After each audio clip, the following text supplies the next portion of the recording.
kam kërkuar në mbledhjet e grupit, kam thënë pse nuk vjen zoti Basha? Duhet vi. Dhe duhet vazhdoj betejën, të vërtet u dërhoqe. Ai u tërhoq. Një vit, humbi fare. Pastaj, mas një viti, erdhi konkuroi. Ne ishim detyruar ta çonim partinë në zgjedhje. Atë parti sa ishte, aq sa ishte. Në konflikt, sepse kjo parti garoi. Dhe ç'ndodhi mas ardhjes së Bashës? Nga 105.000 vota në maj të vitit 2023, ne kemi rezultuar sot Euroatlantiku ç'është as 20.000 votë. Pra ky erdhi për të shkatërruar 100.000 votat. A mos është ky Dorzani Sali Berishës? Pyetja ime publike. Jo, pyetja është me vend, po pyetja ime për ju është zonjë, si se ke njohur ti Lulzim Bashën? Jo, inteligjenca jote. Jo, prap nuk. Më fal, inteligjenca jote, formimi yt dhe përvoja juaj është e tillë që e kupton. Zoti Qefoku, un kam përvojë njerëzore.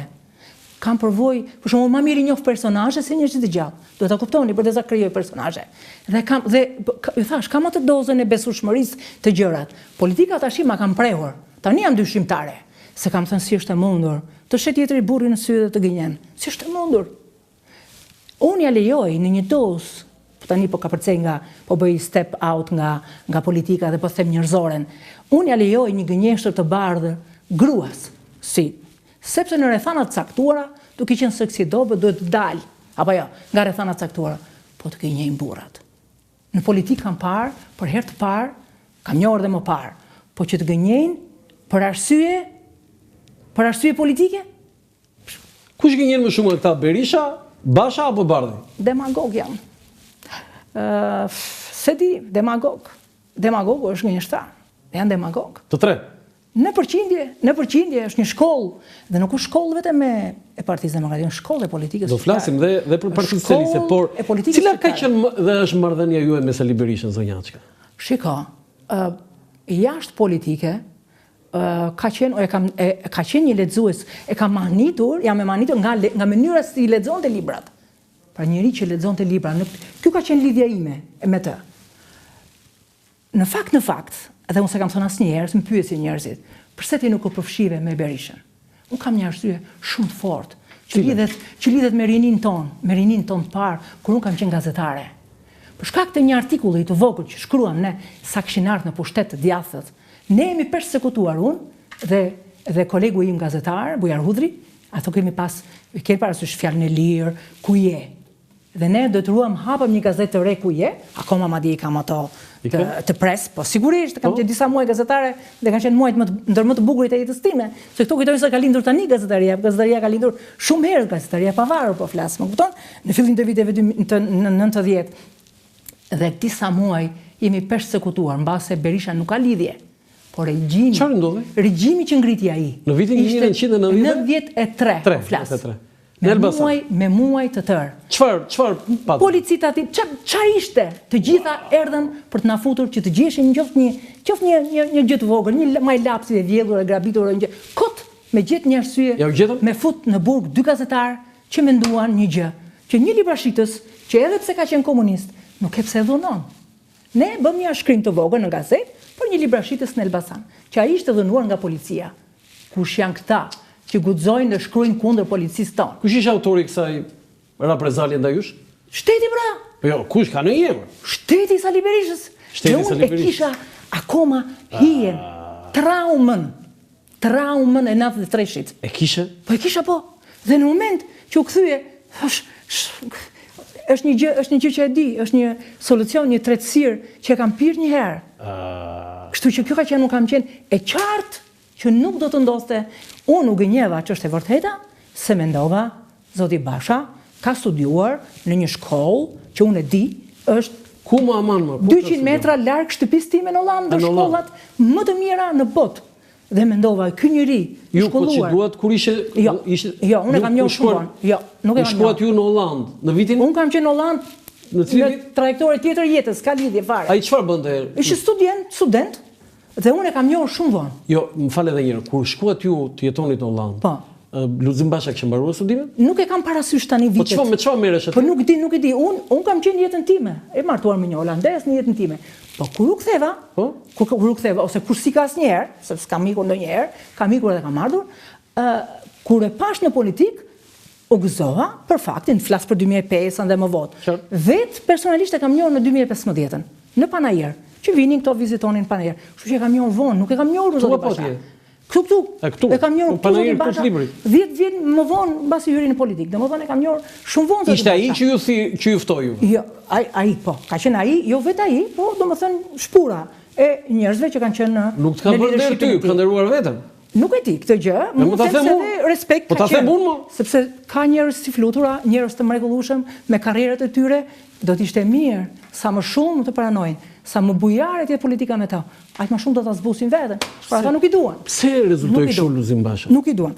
Dhe që ta mbyll këtë Zotit Basha, unë besova që Zoti Basha, domethënë, ishte këtë staturë europiane, kam besuar vërtet. Dhe prandaj kam hyrë në politikë. Se aty kam pas ftesa 93-shin, 90 më vonë. Gjithmonë nga PD? Disa herë, po nga PD. Po nga PS? Nga PD, se kam qenë i qartë. Jo. Po nga PS? Vokacioni ka qenë i qartë. Asnjëherë. Ka qenë i qartë vokacioni. Jo. Kështu se Edi Rama mund bën kapërcime kështu. E bën. Atë ka bërë ftesë? Jo, nuk ka qolluar, jo. Jo, sepse do të jem sinqert. Jo. Ajo që di unë mund të jetë dhe kështu kramarje, mund të jetë dhe një formë, mënyrë të thënëri, sepse janë mjeshta për të thënë gjërat. Më ka thënë zonjë. Janë specialista. Ashtu, po, specialista. Zonjë, ju nuk e dini, po ju jeni një parti të gabuar. A të ka thënë ty? Po, në parlament. Jo, Rama vetë. Po, disa. Zonjë, ju jeni në partitë e gabuar? Një parti të gabuar. Kjo është ftesë, po se. Zonjë, ju jeni një parti të gabuar. Po, kjo është ftesë, po se, hajde në PS. Sikur flutra çka të bënde në një ftesë Edi Rama kështu, flutra hajde në PS. Jo, nuk mund të ndodh. Nuk ndodh. Tani vim përsëri te Berisha se nuk ka qenë kjo çështja. Ti jem deputete, pse kjo është? Qartë.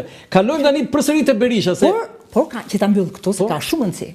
Më vjen mirë që socialistët janë shumë të ndjeshëm ndaj fjalëve edhe të opozitarëve. Me vërtet? Jo të sherrxhive. Me vërtet? Jo të sherrxhive. Ma vërtetot. Ma vërtetot. Sepse unë di disa projekte të cilat unë i kam shprehur si kryetare e Komisionit Medias, të Kulturës, sepse komision me shumë punëra të arsimit, sot po zbatohen në Elbasan. Janë hapur fondet për rivitalizimin e Kalas, të disa muzeve. Një sekund, ti marrë me radhë. Do të thënë, ti ke parashtruar unë kam thënë ato që do bëja në parlament, unë kam thënë që duhet bërë kjo. Çfarë ishin këto? Mund të Unë kam thënë në komision. Kur ka qenë Ministri i Kulturës, por edhe kur ka qenë Ministri i Arsimit, si Elbasanëse. Po, patjetër se ti je një shumë mirë. Po, shumë mirë. Dhe kam thënë pse është dëmtuar, pse nuk e ktheni muzeun e Kongresit të Elbasanit. Pse? Gjeni format, blini. Gjeni format, është puna juaj. Dhe çfarë bën socialistët? Kam përshtypjen se tani duan ta rivitalizojnë tërë. 2. Përse nuk kthehet në zonë muzeale? Po. Godina Kongresit Manastirit, Kongresit Elbasanit, bashkë me kishën e famshme të Shën të Bukureshës së asaj të fjetur, të Shën Marisë së fjetur, dhe i kam shpjeguar dhe këtë gjë. Në komision. Që Godina në komision, Godina ngjitur me godinën e Kongresit Elbasanit, është shtëpia ku shkonte Abdyl Frashëri. Mirat Frashëri. Tek familja Kennedy, sepse familja Kennedy, të famshme të Kennedy-t, i dini ju, kanë jetuar më përpara, flas për 14-ën. Edhe me Elbasan, kanë qenë në Elbasan, dhe ajo godina... Për malarjen e fondacioni famshëm. Jo, po kanë ndihmuar shumë nga Kosova dhe Dibra që u mbush, ajo që themin e sot Fushmëreti, janë të 14-ës, të bartur me 14-ën, dhe këta kanë qenë mecenatët, i kanë ndihmuar me bukë. Dhe çfarë doni këtu ta bëni këtë? Kjo të bëhet një muze. Është ngjitur dhe burgu ku kanë qenë 4 muaj, 2 oficer holandez kanë qenë të burgosur.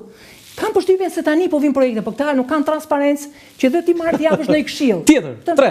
Për shembull shtëpia e Kosani Kristoforidit. Sigurisht nuk është ajo, sa ajo e para është prishur, po ngjitur aty është një shtëpi ku kanë ndëjtur disa kohë. Duhet bërë. Muze. Pra, duhet konceptuar Kalaja, e Lefnosit e të tjerë. Si e Lefnosit? Jo, prit të Lefnosit. Ka dhe një histori me një zonjë skoceze. Pastaj është dhe një tjetër gjë, që është shumë e bukur. Cila? Është shtëpia e Hazllukut. Margaret Hazlluk. Që ne i themi në Elbasan, i themi shtëpia e Angleskës. Me nga gjyshja ime, ku kalonim aty me gjyshën time. Ju lutem regjia foton e Angleskës.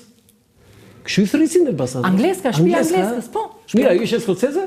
Është skoceze me origjinë. Mbase po. Po Angleska, ashtu i njihnin tani. Ashtu i njihnin, ashtu i thonin. Shtëpia e Angleskës. Do të thënë edhe sot ti shtëpia e Angleskës. Për shembull gjyshja ime i thoshte shtëpia e Angleskës. Po mirë, ti aty është shtëpia juaj? Unë jetoj, domethënë shtëpia ime, shtëpia ku jam rritur e nga ku jam larguar, dhe është akoma shtëpia ime, e prindërve të mi në Elbasan, që është mbashkë në universitetit, në atë rrugën e Blireve, gjithë rruga e Blireve, një nga ato shtëpitë e para nën universitet është kopshti, është një kopësht, ajo është shtëpia angleskës, është akoma shtëpia, një shtëpi shumë e bukur. Do ju e keni ideuar për çfarë? Ajo do të ishte një muze shumë i bukur i angleskës. Se lidhet me Elbasanin. Tani socialistët po e bëjnë ta, se ata s'falin e bëjnë. Këtë nuk e di të angleskës, po unë i kam thënë këto gjëra i kam shprehur edhe kam përshtypjen se këta mbajnë shënime.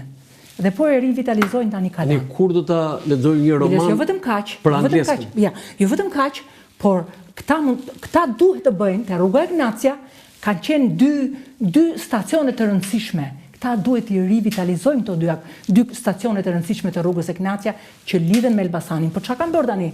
Duke bërë këtë Formula 1-s, so-called kinse Formula 1, se s'bëhet ajo gjë, këta tani po e shkatërrojnë pjesët gjurmët e rrugës Ignacia për shkak të kësaj, që është Busheku i famshëm, Bus Eshku i famshëm, që e përmend Evlia Çelebia, që se keni parasysh, flet për Buzeshkun, që thot nuk e fu do 3 herë gishtin, thot, sepse aq i ftohtë është këtë e pash gjatë fushatës elektorale, po bënin një miting aty te Busheku, dhe nuk jepnin fare surrounding. Do të gjitha këto zonjë që ju keni parashtruar që duhen bërë, socialistë kanë mashënim. Ta i grabisnin, s'ka gjë, janë në pushtet, le t'i bëjnë. Këto ishin idetë e mia, po të vinim ne në pushtet në 2021. Po pse si kishte PD në programet e saj? Këto ishin disa projekte të mia personale për Elbasanin, si deputete e Elbasanit.